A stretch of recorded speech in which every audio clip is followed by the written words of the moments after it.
Hola, soy Leandro Antonelli, lidero las iniciativas de Google for Startups en Argentina. Soy ex competidor de judo y entrenador y desde hace algunos años coach de alta performance para el mundo de los negocios y algunos atletas. Si estás acá seguramente estés ante un desafío que tiene la mayoría de los emprendedores, que es poder gestionar la búsqueda de grandes resultados al mismo tiempo que tu calma mental. Y ese es un proceso muy difícil para todos los que trabajamos, pero incluso más para el emprendedor, porque se potencia por dos factores principales. El primero es el nivel de soledad que tiene todo líder, y el segundo, en el caso del emprendedor, es que es el último eslabón en la cadena de responsabilidad de su empresa. Esto lo hace un cóctel bastante difícil de digerir. La idea es que podamos repasar algunos conceptos y ejercicios que te puedan ayudar a gestionar eso no como una dicotomía, sino como una forma de potenciar ambas áreas, tu claridad mental y la búsqueda de resultados. Usualmente intento hacerlo a través del desarrollo de 10 áreas o virtudes que tienen mucho para ver en cada una de ellas y podemos tocar algunas en este contenido. Estas son, por ejemplo, entre otras, el seteo de objetivos, la humildad, la autoconfianza, la responsabilidad, la disciplina, la generosidad, el balance, la creatividad y otras. ¿Te animás a ver algunas? Hablemos un poco de objetivos y la forma de setearlos para que sean contribuyentes al bienestar de cada uno. En su libro The Infinite Game, Simon Sinek plantea la existencia de dos tipos de empresas. Unas que solo tienen objetivos finitos, es decir, que están muy relacionados con sus resultados, como puede ser ganar una porción de mercado, incrementar sus ventas, etc. Y otro grupo de empresas que tienen objetivos infinitos. Esos son objetivos que pueden cumplir todo el tiempo, de manera constante, y que los mantienen también a flote en momentos en los que no cumplen con los objetivos de resultados, cosa que nos pasa muy a menudo.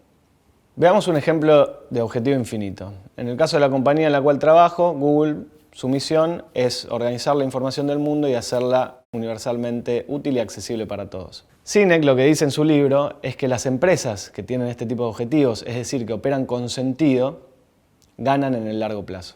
Como decíamos recién, esto nos mantiene motivados, nos mantiene en rumbo y calmos cuando los objetivos de resultado no se dan. Obviamente estos objetivos son muy importantes, pero este balance nos va a ayudar a traer calma al mismo tiempo que tenemos una búsqueda de resultados. Hablamos de las empresas, pero esto es estrictamente aplicable también a las personas. Es aplicable a vos como persona.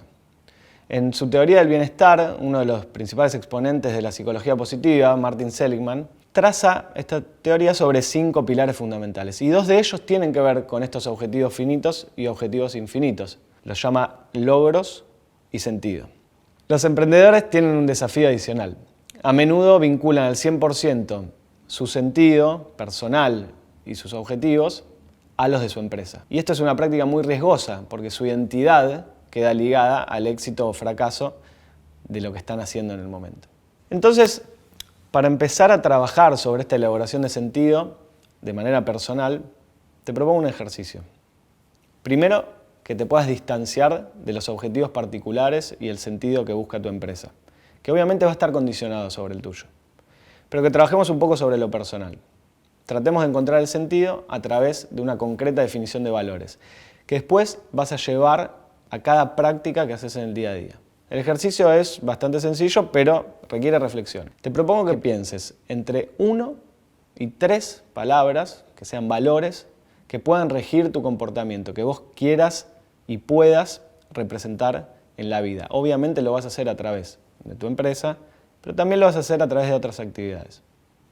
Una vez que tengas esos valores claros y definidos, te va a ser muchísimo más fácil trazar objetivos de resultado por encima de ellos. Y en el largo plazo, como decíamos recién, mantenerte motivado y sobre todo a flote en momentos más complicados. Hablemos un poco más sobre objetivos. Si estás acá, obviamente no careces de objetivos, pero creo que está bueno trabajar sobre los bordes y poder pulir para que sean mucho más funcionales para vos. Hay algunas mejores prácticas básicas sobre el seteo de objetivos que ya habrás escuchado muchas veces, como que sean medibles, alcanzables, con un límite de tiempo, etc. Pero hay algunas otras clasificaciones que me resultan muy interesantes para aplicar, no solo en los negocios, sino también en el desarrollo personal. Hay una clasificación con la que me encontré hace mucho tiempo en el campo de la psicología del alto rendimiento deportivo, que tiene que ver con el seteo de objetivos de resultado y objetivos de rendimiento o desempeño.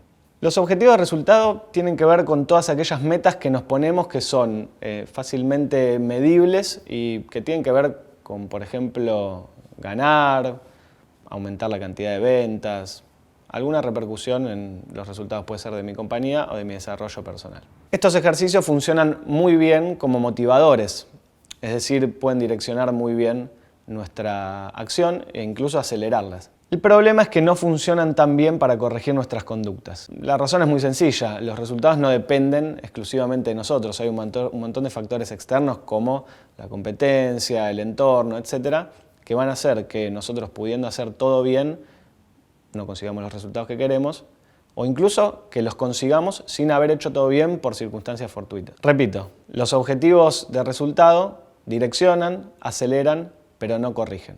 Es decir que por esto tenemos que tener otro tipo de objetivos que muchas veces dejamos de lado. Y estos objetivos son los objetivos de rendimiento. La diferencia es muy clara, los objetivos de rendimiento van a depender casi exclusivamente de nuestra pericia y de nuestro esfuerzo. Es decir, dependen más que nada de nosotros. Contar con este tipo de objetivos nos va a hacer evitar dos cosas que son bastante peligrosas. Uno, castigar nuestras acciones cuando hicimos las cosas bien pero no obtuvimos los resultados correspondientes. Y dos, un comportamiento mucho más peligroso, premiar acciones erróneas cuando los resultados se dieron bien por suerte o factores externos. ¿Cómo trabajamos sobre los objetivos de rendimiento? Primero pensando en la diferencia entre lo que quiero lograr y lo que tengo que hacer. Lo que quiero lograr van a ser mis objetivos de resultado, lo que tengo que hacer, mis objetivos de rendimiento.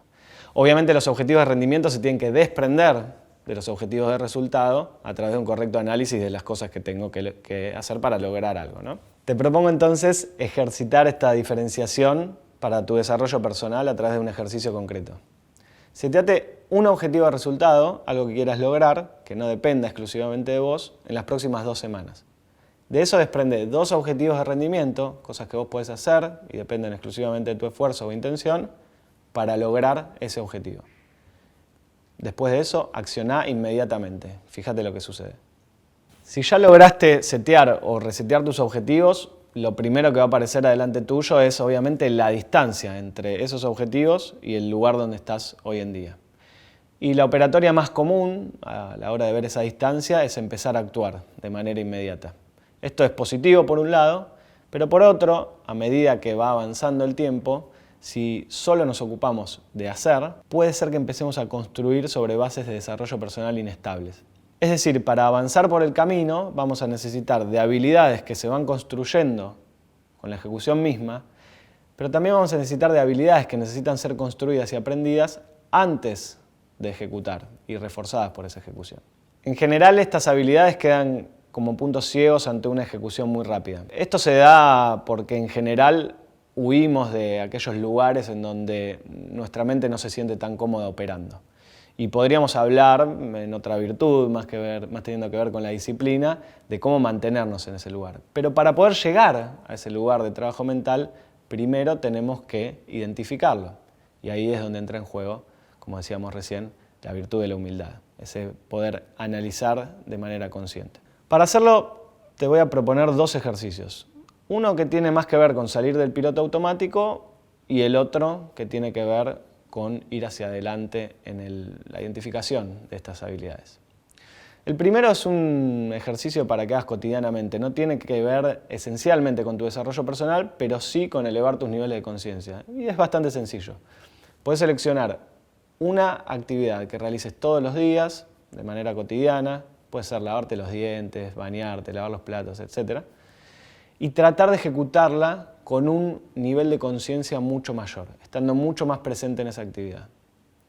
Vas a empezar a notar algunas cosas que estaría bueno que registres y te ayudo con algunas preguntas para que puedas identificarlas. Sobre todo la siguiente: ¿cuánto mejoró tu nivel de ejecución de la tarea aumentando el nivel de conciencia que pones? ¿Te requirió más tiempo necesariamente o solo aumentando el nivel de conciencia lograste hacer esa tarea con un mejor resultado? Ese es el primer ejercicio y lo puedes repetir las veces que quieras. El segundo ya puedes volcarlo a la planificación de tu desarrollo personal. Repasá las metas que tenés por delante, los objetivos que te seteaste. Detenete y armá un mapa mental, puede ser una lista, de las habilidades que vas a necesitar para lograr esos objetivos. Puede ser oratoria, negociación, etc. Lo que sientes que necesites. Puntuate en esas habilidades de 1 a 10 y pensá qué acciones concretas podés realizar en el corto plazo para subir ese puntaje al que necesitas, no al que tenés. Una vez que tengas esas acciones listadas, armá con ellas un plan de acción y de vuelta, accioná de inmediato. La humildad va a ser tu mejor aliado en el comienzo de tu camino de desarrollo personal. Hablemos del error como virtud. Es contraintuitivo, ¿no? Pero si nos ponemos a pensar, desde un nene aprendiendo a caminar hasta un pianista errando una tecla, ensayando una partitura, el error es constitutivo del cambio y del aprendizaje. Por supuesto que no todo error es sinónimo de evolución, pero el razonamiento inverso sí puede ser considerado verdadero, porque no hay evolución sin presencia del error. Nassim Taleb, en su libro Antifrágil, nos propone que encontremos el antónimo de frágil, palabra que define como la cualidad de un objeto de romperse ante un estrés o el desorden. Y dice también que a menudo se confunde en la búsqueda de este antónimo y se presenta como esa definición opuesta a la robustez, que es la cualidad de un objeto de resistir ante ese estresor externo. Lo que agrega es que lo correcto sería imaginar lo contrario de frágil como algo antifrágil. ¿Qué es algo antifrágil? Es algo que mejora ante ese estrés externo. El concepto de antifragilidad es clave para el desarrollo personal. A medida que vamos de una manera controlada probando nuevas alternativas y fallando en el intento, si vamos generando esos aprendizajes, obviamente nos va a llevar a un proceso de mejora continua. Esto es igual en el desarrollo personal como en la empresa. Pero fíjate que a menudo escuchamos sobre la gestión del error como si el error fuese algo que surgiera, no de una forma buscada, de una manera inevitable y que solo nos deja ante él la posibilidad de administrarlo, como algo no deseado. Pocas veces, o por no decir nunca, escuché sobre la planificación del error. Obviamente, como decíamos recién, no todo error es bueno y esa es la primera regla para planificar una cultura basada en el error y aprendizaje. Hay errores que son negativos. Vamos a dar un ejemplo. Si nos desviamos de un acuerdo entre personas por mala fe o irresponsabilidad, el sistema no se va a fortalecer. Entonces, esos son errores que queremos evitar. Pero hay un montón que tienen que ver, sobre todo con el testeo de hipótesis, etcétera, que son errores muy positivos. Entonces, la primera regla para hacer una correcta planificación del error, tanto en tu empresa como a nivel personal, es entender cuáles son los errores que queremos buscar. Lo segundo tiene que ver con el aprendizaje. Un error que no tiene consecuencias es un error inútil. Esas consecuencias no tienen que ser negativas, sí o sí. Pueden ser consecuencias positivas. Es decir, podemos registrar el aprendizaje que nos genera cada error y en base a eso volver al sistema mucho más fuerte. El tercer punto para poder manejar el error como virtud tiene que ver con gestionarlo de una manera controlada. Es decir, calculando el impacto que ese error puede tener y haciendo su crecimiento de forma progresiva, es decir, comenzando por errores más pequeños y llevando el terreno de prueba a un territorio cada vez más grande. ¿Te animás a incorporar al error en tu desarrollo personal? Te puedo proponer un ejercicio para eso. Delimitar una zona segura para fallar en un corto periodo de tiempo, es decir, un lugar en el cual tengas que hacer una tarea en la que puedas cometer un error y que puedas adjudicarte el 100% de la responsabilidad. Obviamente, calculá previamente que la aparición de ese error no traiga un impacto muy negativo y sobre todo que aún fallando, o sobre todo fallando, puedas utilizar ese aprendizaje para mejorar lo que estás haciendo. Una vez que tengas esa zona, ejecutá. Si no te equivocás, repetí el proceso hasta que lo hagas. Buscá el error. Te vas a dar cuenta que un buen error de vez en cuando es un gran síntoma.